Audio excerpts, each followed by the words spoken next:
여러분 사랑합니다. 이삭의 샘 김이상 목사입니다. 오늘 말씀은 스가랴 14장 4절부터의 말씀입니다.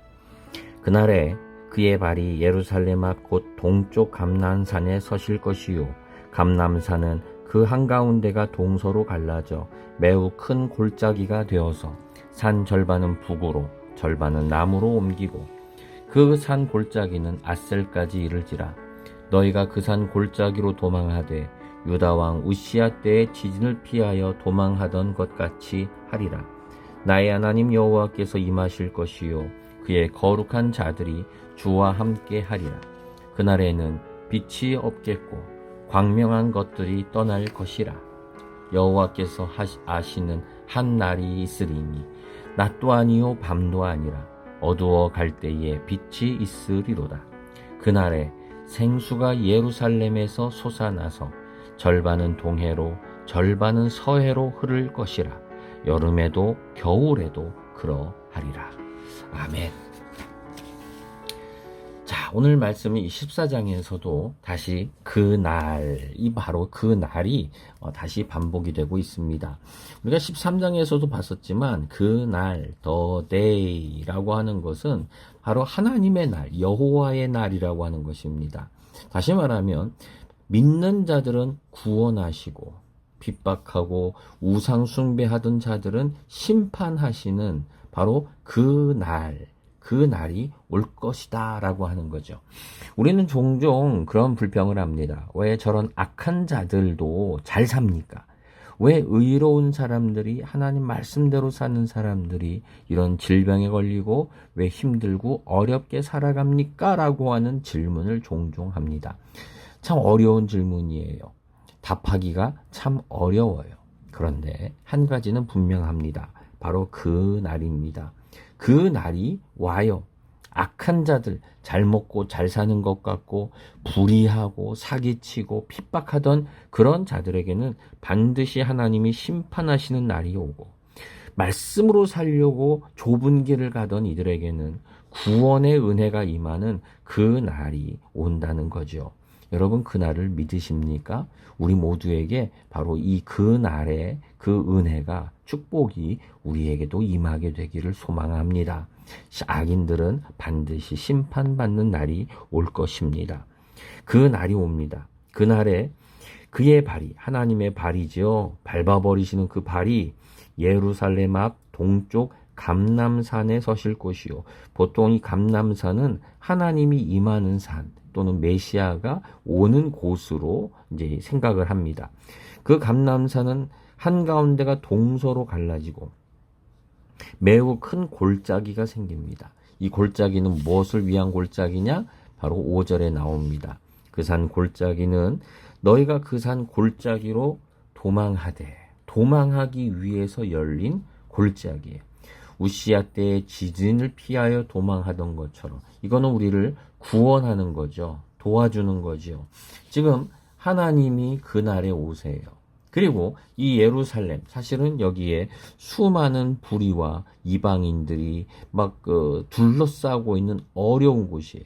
근데 그곳을 하나님이 밟아버리시는데 동서로 갈라져서 매우 큰 골짜기, 이건 구원의 골짜기가 도망할 수 있는 골짜기가 만들어지는 거죠. 마치 이 모습은 출애굽기에서 홍해가 갈라지는 모습, 그렇게 앞을 막고 있었는데 하나님이 바람을 부시니 이 바다가 갈라진 것처럼 하나님이 밟으시니 매우 큰 골짜기가 생기며 이곳을 통하여 피해서, 지진을 피하여 도망할 수 있는 길을 열어주시는 바로 그 모습이 묘사가 되고 있는 겁니다. 여러분, 그 날이 되면 어떻게 됩니까? 하나님이 밟으세요. 그리고 하나님의 백성들에게는 이 산 골짜기를 열어주세요. 여러분, 어려움 가운데 있으신 분들, 바로 이 하나님의 구원의 골짜기가 여러분들에게도 있기를 소망합니다. 하나 더, 우리 8절을 보게 되면은요, 참 큰 위로의 말씀이 있어요. 그날에 생수는 생명의 물이지요. 생명의 물. 이 물이 예루살렘에서 솟아나서 예루살렘은 하나님의 말씀의 중심이지요. 그곳에서부터 물이 솟아나 절반은 동해로 절반은 서해로. 이스라엘 사람들에게 동쪽에 있는 건 뭐냐면요, 특히 남쪽에 있을 수도 여기는 사해바다죠. 그리고 서쪽은 뭐냐면은 지중해지요. 이 사람들에게 이렇게 이 생수가 절반은 동해로 절반은 서해로 흐른다는 거는 바로 죽음이 있는 사해바다, 물이 그냥 죽은 바다라는 거죠. 이곳에 이 생명의 물이 들어가서 변화를 시켜요. 죽은 바다를 살아있는 바다로, 아마 생해 이렇게 불러야 될까요? 이런 살아있는 바다로 만들고, 지중해는 뭐냐면은 로마든 수많은 열방들이 있는 곳이죠. 이곳에도 흘러간다. 모든 열방들에게도 흘러간다라고 하는 말씀이에요. 우리가 13절에서 물 이야기가 나왔었습니다. 13장에서는 무슨 물이었습니까? 죄와 더러움을 씻는 물이었어요. 우리의 더러움들, 이걸 씻어주시는 은혜의 물이었어요.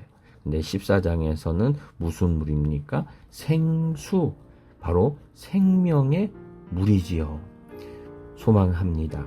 우리 모두에게 바로 이 생명의 물, 생수가 흘러 넘치기를, 그리고 바로 거기에서부터 이 죽은 바다를 살리는 바다로, 그리고 지중해 열방에게로 흘러가는 바로 그러한 물이 되기를 원합니다.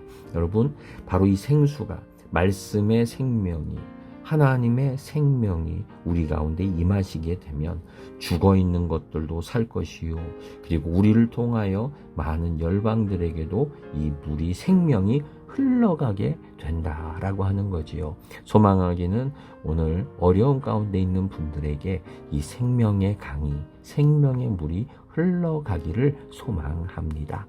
기도하겠습니다. 주님, 우리 가운데에 이 생명의 물이 흐르게 하옵소서. 온갖 오물과 더러운 것들과 우리의 심령을 더럽히는 쓰레기가 넘쳐나는, 마치 하수구처럼 온갖 냄새가 나는 이 땅 가운데에서 주님, 이 생수의 강이, 말씀의 강이, 진리의 물들이 흐르게 하시고 그것을 통하여 우리가 살게 하옵소서. 사해 바다 같은, 죽은 바다 같은 그 우리들의 삶이 하나님 생명의 바다로 변화되는 놀라운 기적이 일어나게 하옵소서. 예수님의 이름으로 기도드립니다. 아멘.